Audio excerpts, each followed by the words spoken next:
अच्छा, first question was as easy as it can get. Enlist 4 diseases जिसमें ESR raised हो। ESR raise होने के लिए क्या चीज चाहिए होती है? ईएसआर रेज का मतलब है इन्फ्लेमेशन हुई हुई है। ठीक हो गया। Inflammation causes rise in ESR. SLE हो गया, रूमेटॉइड आर्थराइटिस हो गया, एमएम में बड़ा करेक्टरिस्टिक होता है, इन्फ्लेमेटरी बाउल डिजीज हो गया। वन ऑफ द स्टूडेंट्स, मैंने अभी अभी एससीक्यू चेक किया, उसने सिकल सेल एनीमिया लिखा हुआ है। सिकल सेल एनीमिया में तो ईएसआर लो होता है, लेकिन जब सिकल क्राइसिस होता है ना, तब इन्फ्लेमेशन स्टार्ट हो जाती है, तब ईएसआर लो होता है। ल्यूकीमिया में ईएसआर लो होता है। Inflammatory diseases like rheumatoid arthritis, TB, IBD में, वैस्कुलर डिजीज में, one of the students wrote giant temporal cell arthritis, उसके बड़ा करेक्टरिस्टिक ईएसआर रेस्ड होता है। पॉलीसाइथीमिया में डिक्रीज होता है क्योंकि इनका चार्ज डिक्रीज हो रहा होता है।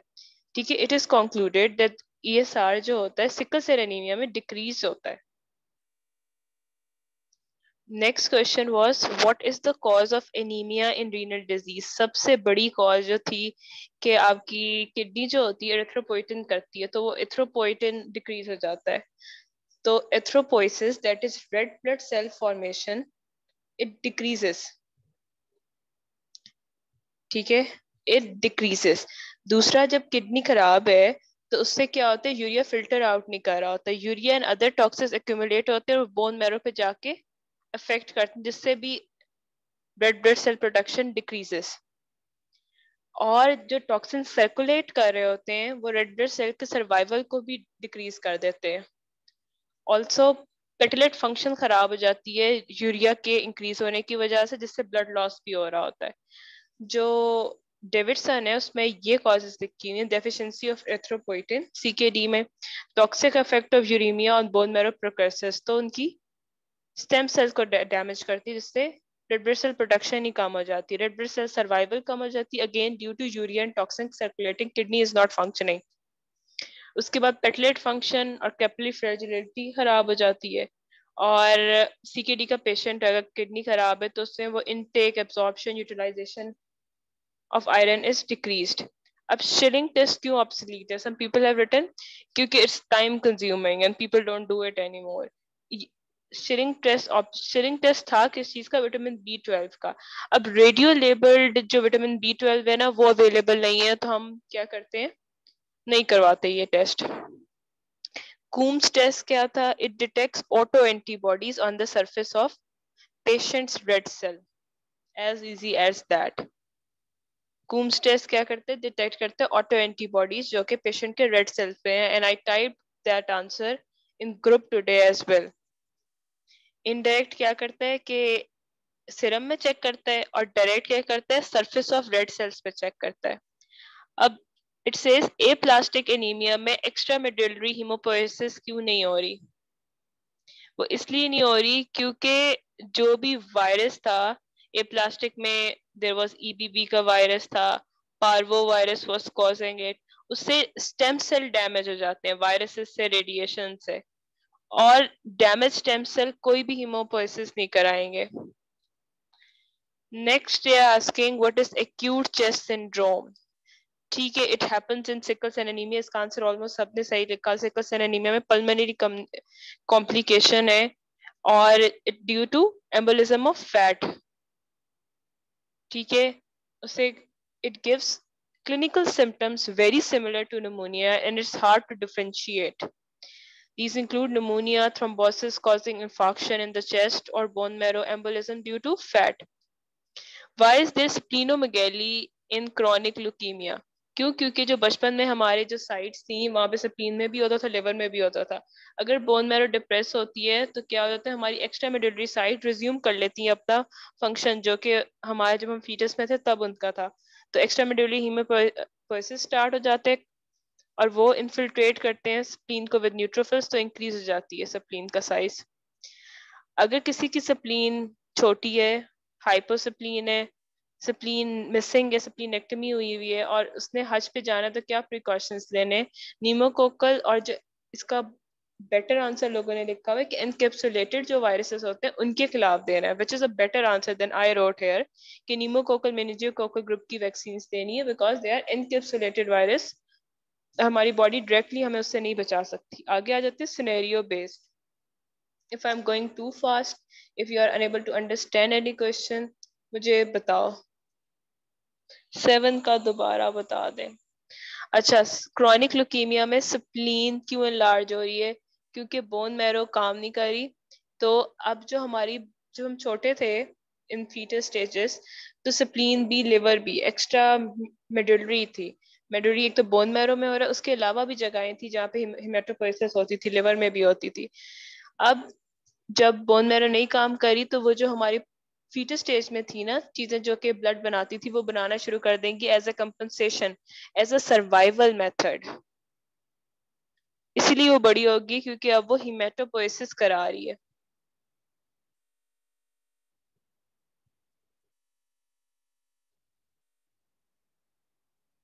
ठीक हो गया।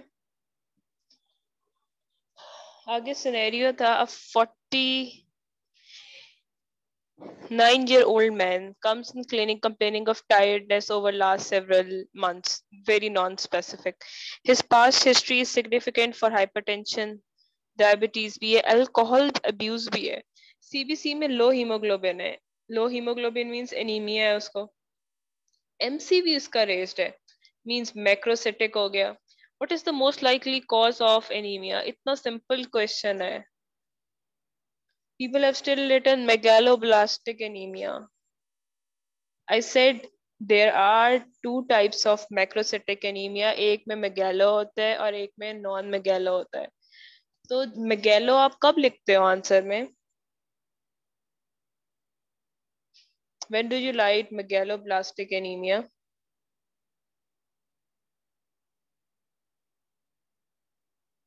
विटामिन B12 की डेफिशिएंसी होती है और पेरिफेरल फिल्म में हाइपर सेगमेंटेड न्यूट्रोफिल्स नजर आते हैं, या फोलेट में, वेरी गुड, उसमें हाइपर सेगमेंटेड न्यूट्रोफिल नजर आते हैं ना। आगे देखो, a 30-year-old man from Greece comes to your office complaining of chronic fatigue. He has no significant past medical history, no medication. CBC पे hemoglobin 10 आया हुआ है, MCV 71 आया हुआ है। You start him, normal सिटिक लग रहा है ये। You start him on oral iron supplements भी खिला दिए, and you see him back 4 weeks बाद आता है वो, और उसके सीबीसी पे कोई फर्क नहीं पड़ता। मतलब उसका एनीमिया भी उतना है और एमसीवी भी उतना है, तो उसका डायग्नोसिस क्या है? नॉर्मोसिटिक, नॉर्मोक्रोमिक एनीमिया का या हाइपोक्रोमिक एनीमिया का हमने बनाया था टेल्स। ठीक है, टी फॉर थैलेसीमिया था, A for anaemia of chronic disease था, आई फॉर आयरन डेफिशिएंसी था, एल से क्या था? लेड पॉइजनिंग का था, एस से सिड्रोब्लास्टिक था।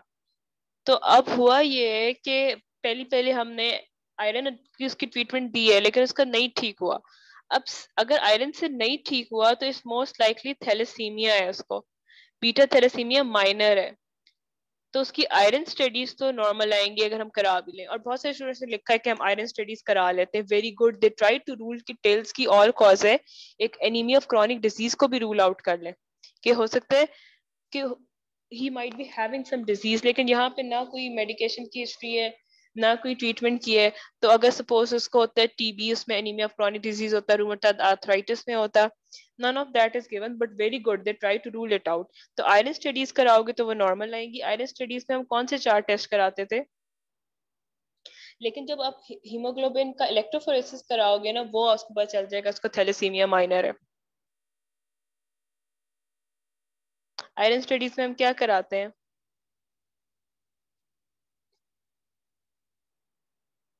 फेरेटिन चेक करते हैं, ट्रांसफेरन लेवल चेक करते हैं। आगे the question was, a 41 year old आए एएमएल का, एएमएल का पेशेंट आया, प्रेफर्ड थेरेपी, एएमएल की थेरेपी थी ऑल ट्रांस रेटिनोइक एसिड, क्योंकि वो रिसेप्टर्स खराब होते हैं। अगर आप उसको all trans retinoic acid therapy दोगे तो क्या हो जाएगा, ब्लास्ट कम हो जाएंगे क्योंकि सेल मेच्योरेशन स्टार्ट हो जाएगी। ठीक है, सेल मेच्योरेशन स्टार्ट हो जाएगी, ब्लास्ट कम हो जाएंगे तो एएमएल ट्रीट हो जाएगा। स्टूडेंट्स ने आंसर लिखा है कि वो क्रॉनिक रिमिशन वाला फेज, ये वाला फेज, वो वाला फेज। सिर्फ एक वर्ड का आंसर लिखना था कि इनको हम ऑल ट्रांस रेटिनोइक एसिड हम देते हैं, एज सिंपल एज दैट। सिर्फ ये आंसर लिखना तो उससे ब्लास्ट क्राइसिस कम हो जाएगा। एपीएल में क्या होगा कि all trans retinoic acid therapy हम देते थे, ठीक है, उससे ट्रीट हो जाता था ये। आगे देखो, 71-year-old man seeks care for mark therapy, ये किसी ने भी सही अटेम्प्ट नहीं किया, सबका गलत है ये वाला। इवन जो कि मैंने 3 टॉपर्स डिक्लेयर किए हैं उन्होंने भी ये आंसर गलत लिखा हुआ है। A 71-year-old man seeks care for marked lethargy, constipation that are worsening. He also notes a dull backache that is present at most time, even at night. अब lethargy है, backache है। His lab studies have been normal except increase in creatinine. Renal failure हो रहा है। अच्छा, इसका answer people were unable to write because ये 70-year-old ये था, मल्टीपल माइलोमा। उसमें वो पूछ रहे रीनल फंक्शन क्यों खराब होता है, में रीनल फंक्शन क्यों खराब होता है। शाबाश, एनसेड लेता है पेन के लिए, गुड। एक तो वो एनसेड पेशेंट ले रहा होता है, ये बहुत सारे लोगों ने लिखा है। और क्यों खराब होता है, वेरी गुड, यूटीआईज हो रही होती हैं। व्हाट एल्स, यूटीआईज इसलिए हो रही होती हैं क्योंकि इनकी इम्यूनिटी खराब होती है, अच्छी वाली एंटीबॉडीज नहीं होती इनके पास। Renal dysfunction secondary to urinary immunoglobulin, Bence Jones proteinuria भी तो हो रहा है ना, वो भी तो खराब कर रहा है, प्रोटीन यूरिया हो रहा है, नेफ्रोपैथी स्टार्ट हुई हुई है, कास्ट बन बन के निकल रही है। कोई एससीक्यू में प्रॉब्लम?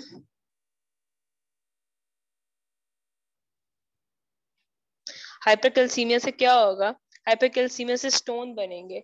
तो फिर हाइपरकैल्सीमिया आंसर नहीं लिख देना, आपने ऐसे लिखना है इसको, hypercalcaemia leading to stone formation. क्या होंगे, किडनी स्टोन फॉर्म होगी, hypercalcaemia leading to renal stones, जिसकी वजह से और कॉम्प्लिकेट हो जाएगी सारा। तो इस तरह से लिखना है, हाइपरकैल्सीमिया से क्या होगा, रीनल स्टोन फॉर्मेशन होगी। आगे था, couple attends for pregnancy counselling, दोनों के अंदर जो है बीटा थैलेसीमिया ट्रेट है, क्या चांसेस हैं कि उनका क्या होगा, 1/2 chance the baby is normal. इनको जरा ड्रॉ करके देख लेते हैं कैसे बनेगा। सपोज बीटा थैलेसीमिया ट्रेट है दोनों के अंदर, दोनों अपेरेंटली नॉर्मल है, इनमें एनीमिया होगा लेकिन कोई थैलेसीमिया के साइंस नहीं होंगे। अब इनके बच्चे बनाते हैं हम।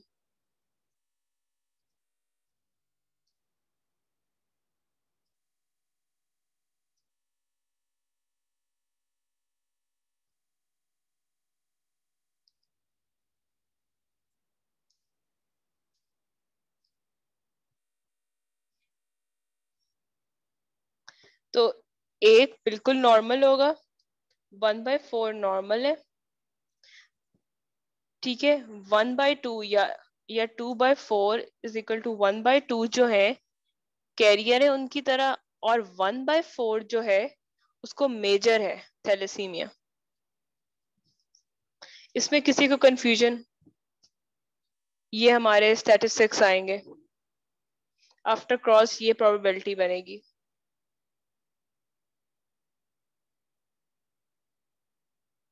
एक को मेजर होगा, एक नॉर्मल होगा और 2 कैरियर होंगे।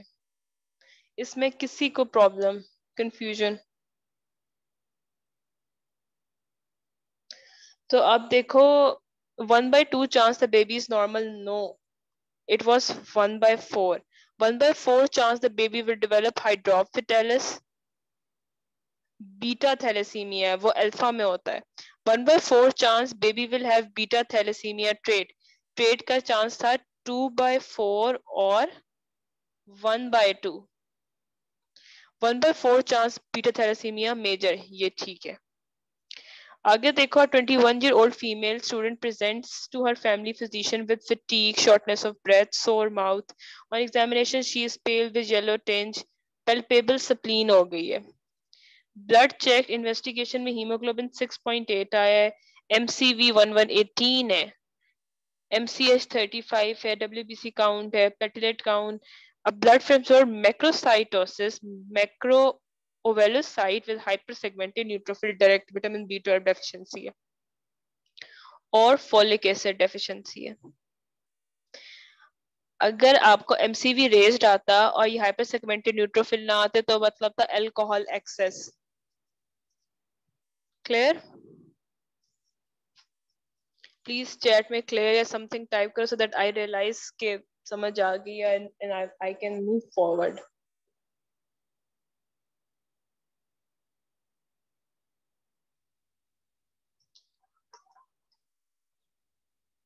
आगे, a 58-year-old man presents to your office with weakness in legs. Weakness is leg and history of frequent fall over past few weeks, complaints of fatigue. He denies any back pain, कोई alcohol smoke नहीं करता. Significant ही history थी, इसको gastric carcinoma हुआ था और उसका gastrectomy कर दी थी. और फिजिकल एग्जामिनेशन अब उसको पेलर है, decrease deep tendon reflex, Davidson की लाइन है. It's for vitamin B12 deficiency में होता है ऐसे. अच्छा, उसकी डिमिनिश वाइब्रेटरी सेंस भी चली गई है, तो इसमें क्या विटामिन B12 के लिए टेस्ट कराएंगे. फोलिक एसिड भी एनीमिया कॉज करता है लेकिन उसमें डिक्रीज डीप टेंडन नहीं होते, डिमिनिश वाइब्रेटरी सेंसेस नहीं होती, तो ये मिथाइल मेनोलोनिक एसिड कराएंगे. पुराना टेस्ट हम शिलिंग टेस्ट कराते थे, उसमें रेडियो. बैक पेन की क्या सिग्निफिकेंस है, क्वेश्चन नंबर 2 में रिपीट था. मुझे नहीं समझ आ रहा क्या पूछना चाह रहे हो. क्वेश्चन नंबर 2 में तो बैक पेन है ही नहीं.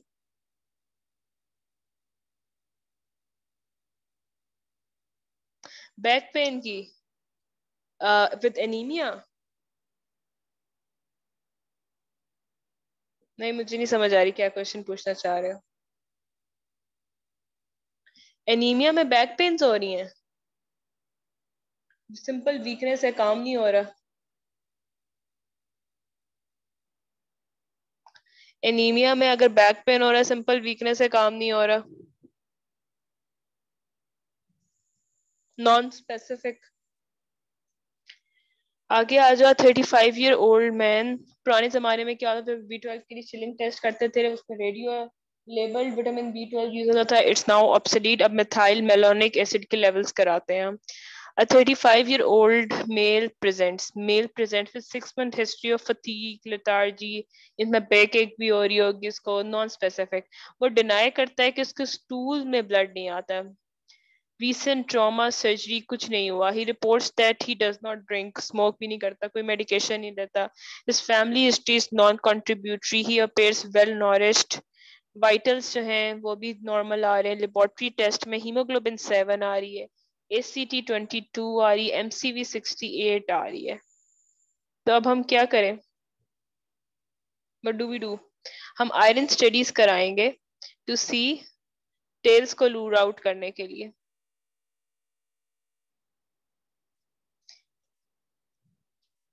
एक second, I missed a word in tales.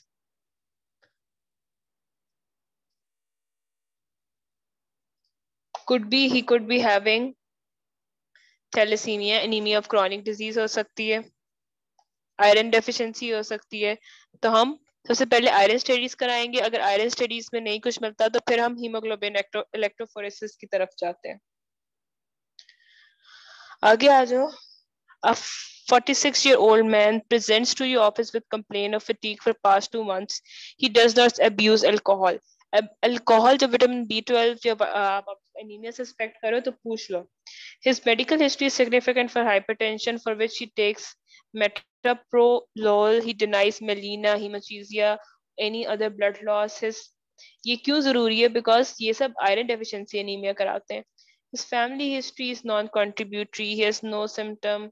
The patient started on folic acid and 4 weeks later presents with hemoglobin 10.1. It improved slightly. However, अब उसको pins and needle हो रही है.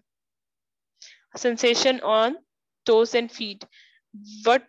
Which of the following is underlying cause of patient current symptom? इसको mixed था. Vitamin B12 deficiency थी, folic acid भी था डेफिशिएंट, और विटामिन B12 था. फॉलिक एसिड से कुछ ना कुछ इंप्रूव कर गया उसका 1 point, but in a month उसका इंप्रूव कर गया, but vitamin B12 mix deficiency थी उसको. ठीक हो गया. और पहले इसीलिए मैंने बताया था पहले फॉलिक एसिड रिप्लेस करती, क्योंकि वो जल्दी से रिप्लेस हो जाता है और हीमोग्लोबिन में इंप्रूवमेंट भी आती है. आयरन डेफिशिएंसी तो था ही नहीं. एमसीवी देखो 117 है, आयरन डेफिशिएंसी में एमसीवी 117 आएगी. अच्छा, आप क्वेश्चन नंबर 4 की बात कर रहे हो. Ma'am, no nutritional deficiency. वो कह रहे हैं ना, तो हर कोई कहता है कि मैं न्यूट्रिशन डेफिशिएंट नहीं हूँ. आप लोग भी कहोगे मैं नहीं हूँ. We need to check. Everybody says कि हमारे अंदर कोई न्यूट्रिशन डेफिशिएंसी नहीं है, हम अच्छा खाते हैं, लेकिन फिर भी हमारी आयरन डिमांड बॉडी की कंप्लीट पूरी नहीं हो रही होती. You cannot rely just on history.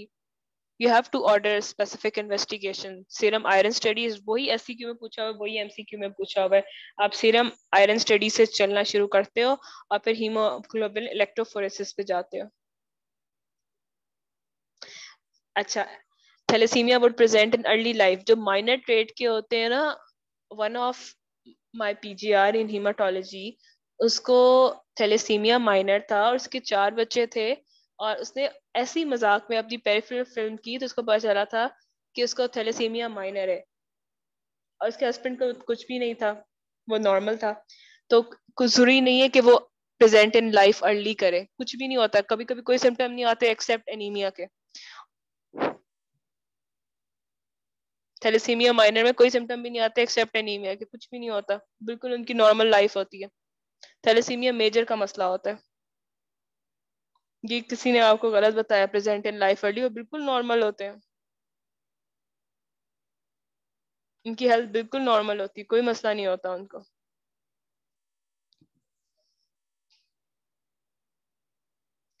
अब क्वेश्चन नंबर 6 देखो. A 56-year-old Scottish woman, previously fit and well, presents to her family physician with 2-week history of increasing tiredness.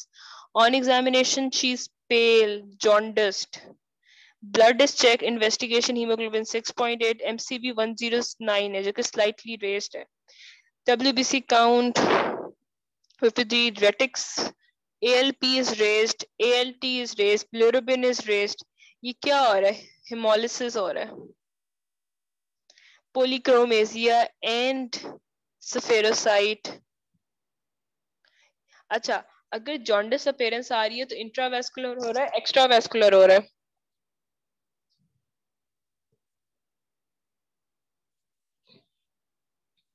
कौन सा वाला ये हिमोलिटिक एनीमिया है जिसमें अनकॉन्जुगेटेड बिलिरुबिन जो होता है रेज्ड होता है? इंट्रावेस्कुलर है, एक्स्ट्रावेस्कुलर है ये?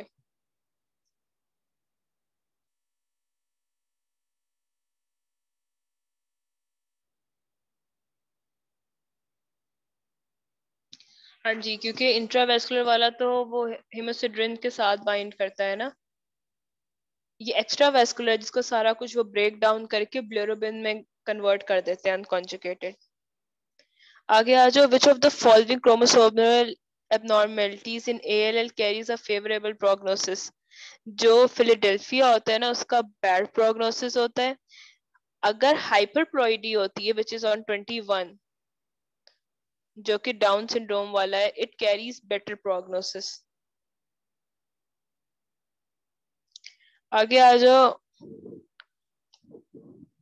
922 फिलाडेल्फिया, फिलाडेल्फिया का बैड प्रोग्नोसिस होता है. You are evaluating 9-year-old boy with ALL who recently developed testicular prolapse. तो पेशेंट को कैसे काउंसिल करोगे कि मेजॉरिटी बॉयज का रिट्रीट हो जाता है, सर्वाइवल रेट गुड है? क्या साइड इफेक्ट होता है कि वो स्टेराइल हो जाते हैं लेकिन ठीक हो जाते हैं अगर हम उनको मेडिकेशन दें तो. A 3-year-old boy with thalassemia major आया receives multiple transfusion. देखो major में presents early and refuse उसको transfusions की जरूरत होती है. Not in minor. Minor are very normal. To maintain his blood hemoglobin on the physical examination, his level and his liver and spleen are medially enlarged. He also has glucose intolerance as demonstrated by an OGTT. Which of the following therapies to prevent congestive failure in patient? Iron chelation use करते हैं.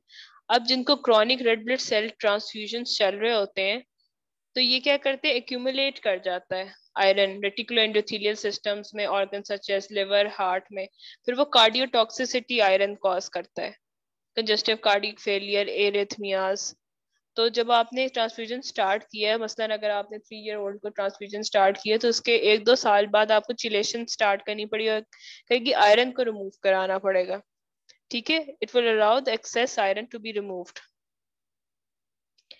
which metabolic derangement secondary to tumor lysis syndrome after chemotherapy except अच्छा हाइपरयूरेसीमिया होता है cell break down करें hyperkalaemia होता है cell break down करें hypocalcaemia होता है हाइपरफॉस्फेटीमिया होता है हाइपोकैल्सीमिया क्यों होता है can anybody tell me in tumour lysis syndrome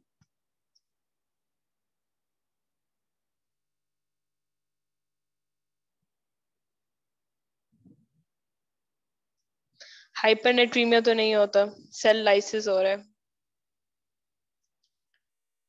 hypocalcaemia क्यों हो रहा है क्योंकि हाइपरफॉस्फेटीमिया हो रहा है इसी वजह से हाइपोकैल्सीमिया होता है आगे 12-year-old African American male is brought to emergency room with high fever, chest pain, dyspepsia. The past medical history is significant for the prior hospital admission. यानी इसको बार बार हॉस्पिटल एडमिशन होते रहते हैं एब्डोमिनल पेन हुआ जो कि एनाल्जेसिक से hydration से रिजॉल्व हो गया हेमाटोक्रिट 23 आई है रेटिक्स 9% आए हैं विच मीन्स के रेटिक उसके इंक्रीज्ड है नॉर्मल रेटिक्स क्या होते हैं एडल्ट के 0.5 to 1% होते हैं इसके इंक्रीज का मतलब बोन मैरो ज्यादा रेड ब्लड सेल प्रोड्यूस करके दे रही है after being admitted in hospital ही डाइज ऑटोप्सी में पेशेंट की स्प्लीन जो थी ब्राउन आई है तो इसको क्या डिजीज हो सकती है डायग्नोसिस क्या है डिजीज क्या है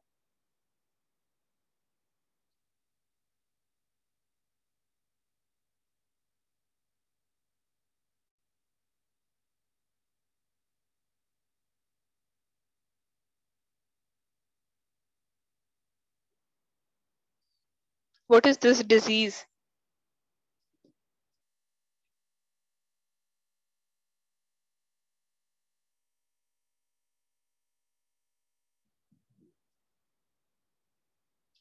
ये क्या डिजीज है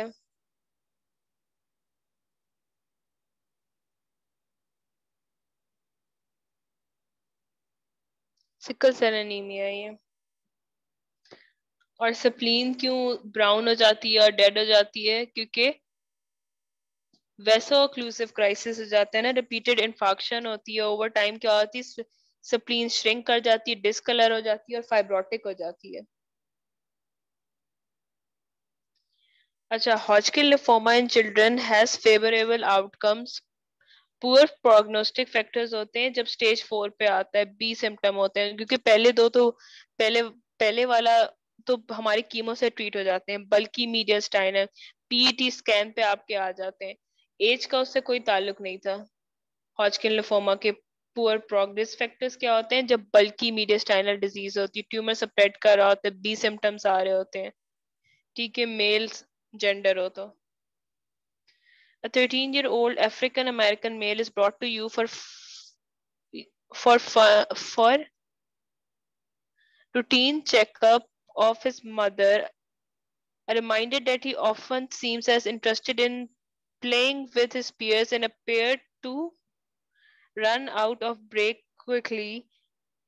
His medication record reviews that he has missed several pediatric vaccines and has been hospitalized with one of the chest infection. अच्छा ये बच्चा अगेन अफ्रीकन अमेरिकन है और इसके बाद खेलते खेलते वो थक जाता है और बहुत सारी उसकी पीडियाट्रिक उसने बहुत सारी वैक्सीनेशन मिस की हुई हैं और उसको चेस्ट इन्फेक्शंस रहती हैं, एब्डोमेन में पेन रहती है। Which of the protein change has caused sickle cell anemia? इसकी स्टेटमेंट बहुत गंदी टाइप हुई हुई है। सिकल सेल एनीमिया बार बार वो उसको इन्फेक्शंस हो रही repeatedly.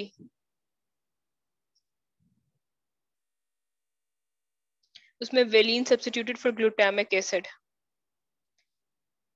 Okay, this question says a 38-year-old woman presents 3-day history of fever, confusion. She was previously healthy and is taking no medication. She has had no diarrhea, rectal bleeding, temperature 38 है, blood pressure 145 by splenomegaly is absent. She had petechiae but has no evidence of early digital gangrene. Except for confusion, neurological examination is normal. Her laboratory studies reveal following: hemoglobin 8, 25, platelet is low. Peripheral में numerous fragmented RBCs, LDH, liver normal. What is the most likely pathogenesis of her condition?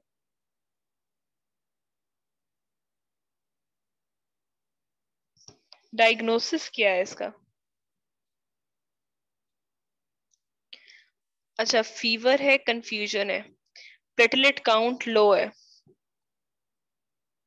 तो ये TTP लगता है। TTP में था thrombocytopenia, platelet count, fever भी है, confusion भी है, और क्रिटेनिन भी स्लाइटली रेज्ड है, एकेआई भी हो गई। और क्या आ रहा है आपके? फ्रेगमेंटेड रेड ब्लड सेल नजर आ रहे हैं। ये पूरे पांचों क्राइटेरिया टीटीपी के कंप्लीट होते हैं ये। तो टीटीपी में क्या होता है? एडम TS13 जो मल्टीमर बनते हैं ना वॉन विली बैंड फैक्टर के, उसको ब्रेक करने के लिए एडम TS13 मिसिंग होता है। 14 में किसी को मसला?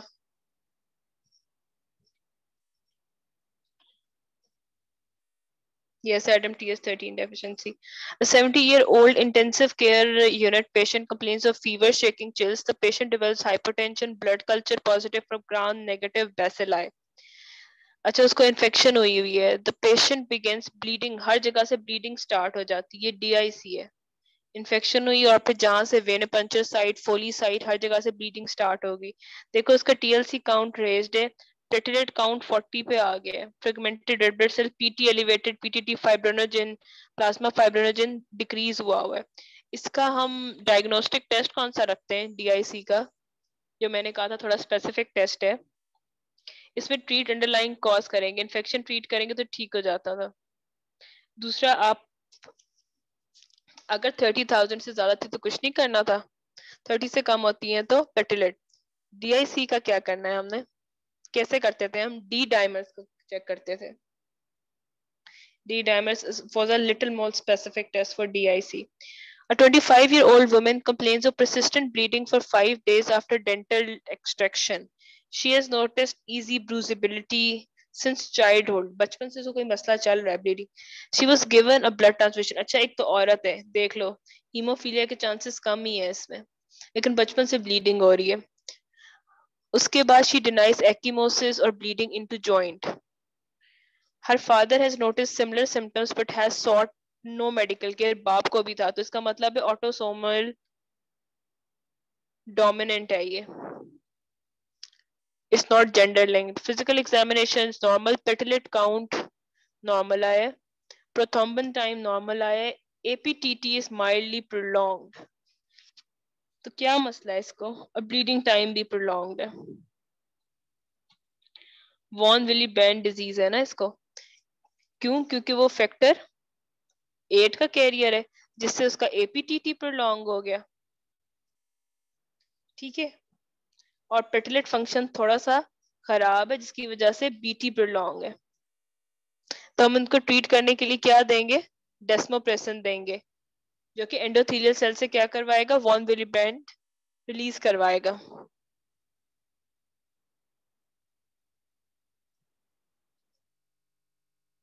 यस, WBC से इन्फेक्शन हुई हुई है ना, उसमें लिखा हुआ कल्चर करवाया है, ग्राम नेगेटिव बेसिला पॉजिटिव आया, इन्फेक्शन पॉजिटिव आई है। आगे आ जाओ। A 64-year-old man limited to 1 month history of working and low back pain exacerbated by the moment he has no previous medical record and taking medication. Vital sign and normal physical examination show mucosal pallor, bony tenderness, radiological receives lytic lesions आ गए, lytic lesions, haemoglobin आ गया 8, serum creatinine raised है, serum calcium भी raised है, urine dipstick negative आ गया, urine electrophoresis में क्या चीज नजर आएगी, यूरिन डिपस्टिक नेगेटिव क्यों आता है और ये किस चीज का है, डायग्नोसिस क्या है इसका?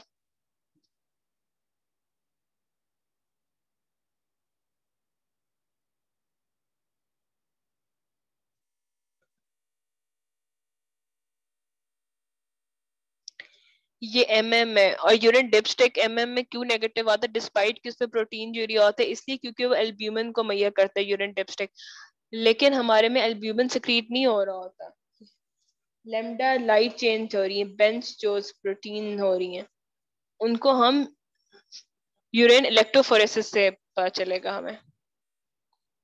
आगे आ जाओ, 55-year-old man is being evaluated for constipation. No history of prior gastrectomy or upper GI symptoms. Hemoglobin 10 पे आया हुआ, 55-year-old है, MCV 72 है, सीरम आयरन लेस है, आयरन बाइंडिंग कैपेसिटी इंक्रीज हुई हुई है, ठीक है, तो इसको क्या हो गया, आयरन डेफिशिएंसी एनीमिया, उन्होंने आयरन स्टडीज दी हुई हैं। तो अब हम कैसे इवेल्युएट करें, उसको कॉन्स्टिपेशन है तो उसको बावल में ब्लड आ रहा होगा।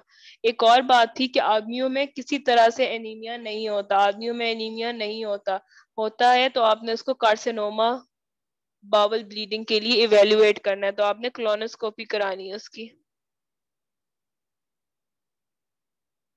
Is it clear? 55-year-old को मैं अब क्या करानी, क्लोनोस्कोपी करानी देखने के लिए, कार्सिनोमा को रूल आउट करने के लिए। आगे आ जाओ, 74-year-old woman complains of fatigue, weight loss, itching after taking a hot shower. Physical examination shows plethoric faces. ये plethoric faces थे. Enlarged spleen, which is 6 centimeter below the left costal margin, while her white blood cell count is 17,000 with normal differentiation. Platelet count भी ठीक है, liver enzyme and electrolytes are normal. ये myeloproliferative syndrome है, polycythemia vera, उसमें spleen enlarge होती है, ठीक है, हीमोग्लोबिन ज्यादा है, ये पोलीसाइथीमिया हुआ है। किसी को इसमें कंफ्यूजन है, ये किसी को ये समझ नहीं आया क्योंकि ये पढ़ा भी नहीं हुआ हमने।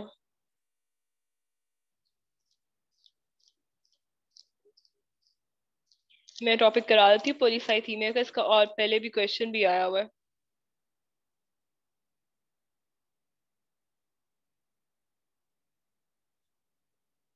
अच्छा ये देखो, a 62-year-old retired accountant presents with excessive tiredness, visual discomfort, dull pain in left upper abdomen.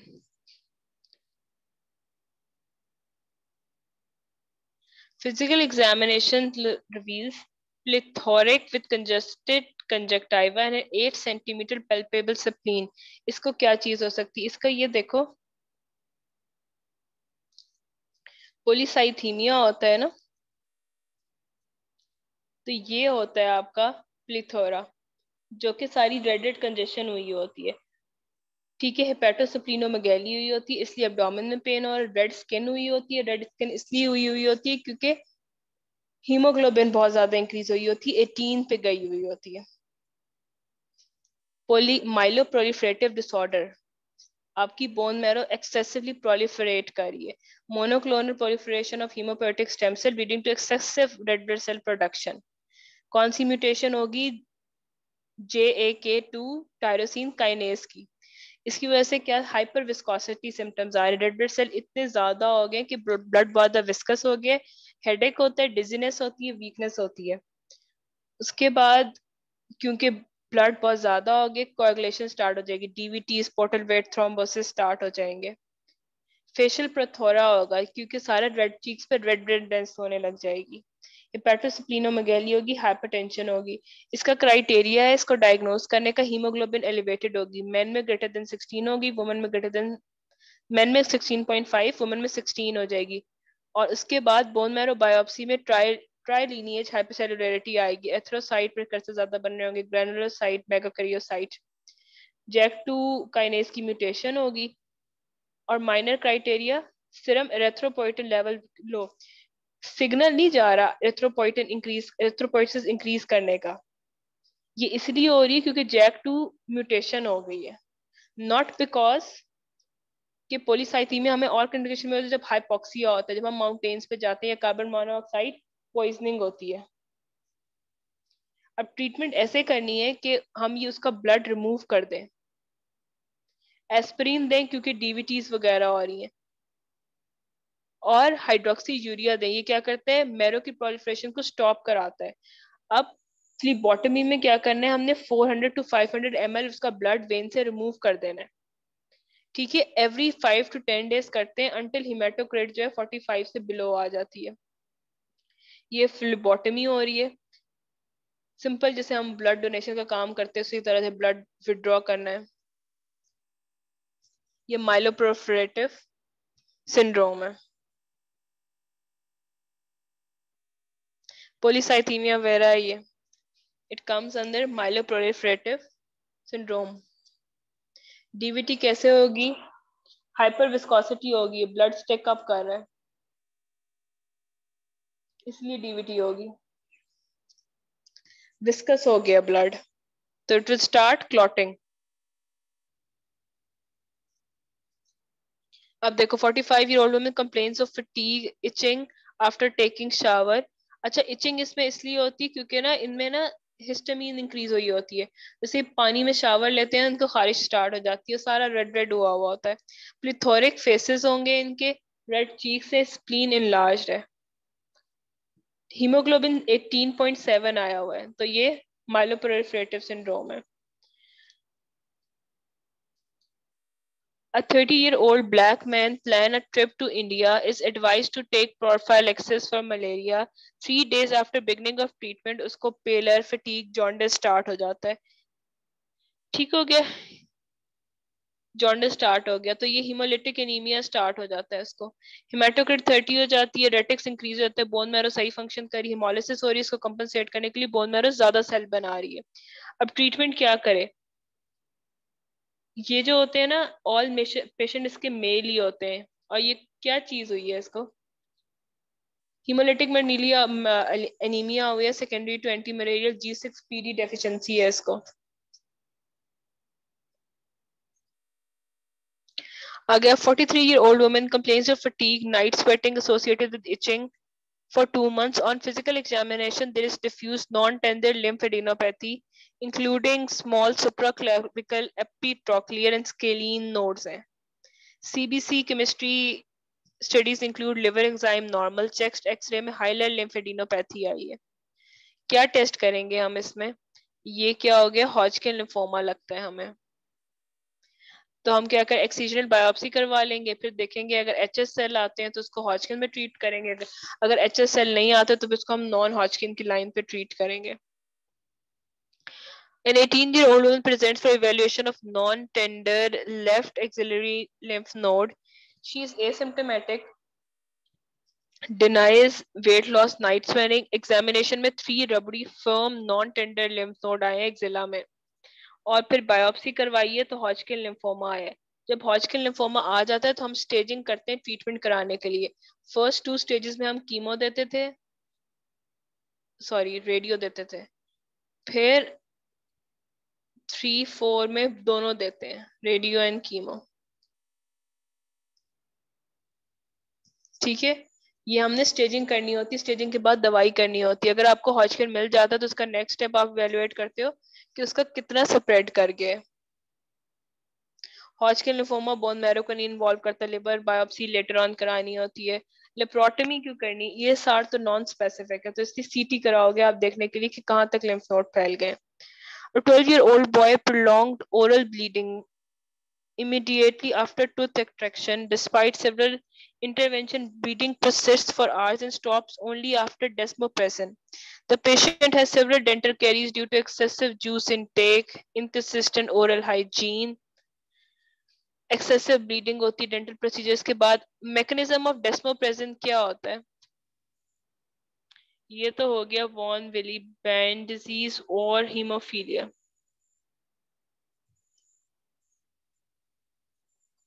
ठीक है, हम वो कोगुलेशन स्टडीज करा के चेक करेंगे. लेकिन वो अभी पूछते डेस्मोप्रेसिन आप दोनों में देते हो क्योंकि वो वॉन विली बैंड को भी इंक्रीज करवाता है और फैक्टर 8 को भी कराता है.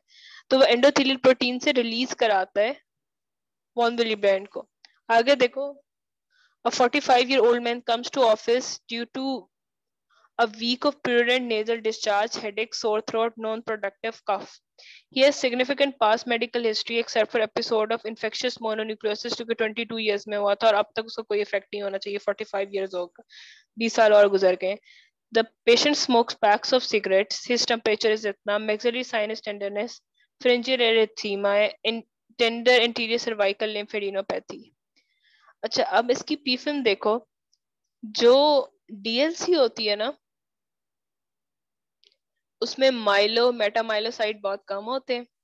दूसरी बात देखो, बेजो जो होते हैं वो नहीं होते. अगर आपको बेजो मिल जाते हैं तो वो कंफर्म सीएमएल है,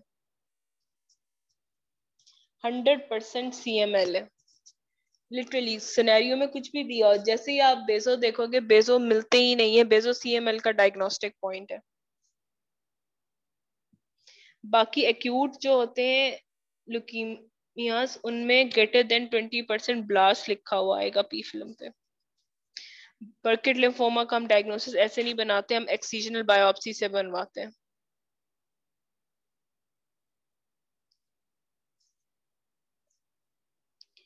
A 15-year-old previously healthy patient arrives in emergency department due to progressive shortness of breath. Chest X-ray shows large mediastinal mass, bilateral pleural effusion, leukocyte is elevated. Peripheral blood film smears to abnormal white cells, positive for TDA. TDA CD13 के लिए, CD3 के लिए positive है, CD19 के लिए negative है. Which of the following is most likely diagnosis? अच्छा, ALL तो हो गया वो. ठीक है, ALL में से TALL है और BALL है, ये बताओ.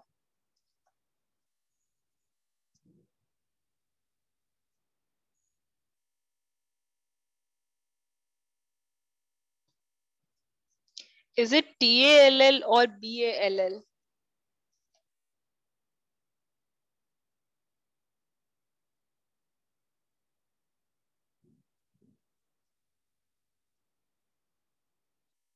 नहीं आता या ये TALL है. जो छोटे वाले नंबर्स थे वो T के लिए थे, जो 19 20 10 थे टू 23 तक वो सारे BALL के लिए थे. और TALL में क्या मीडियस्टाइनल मास आता था?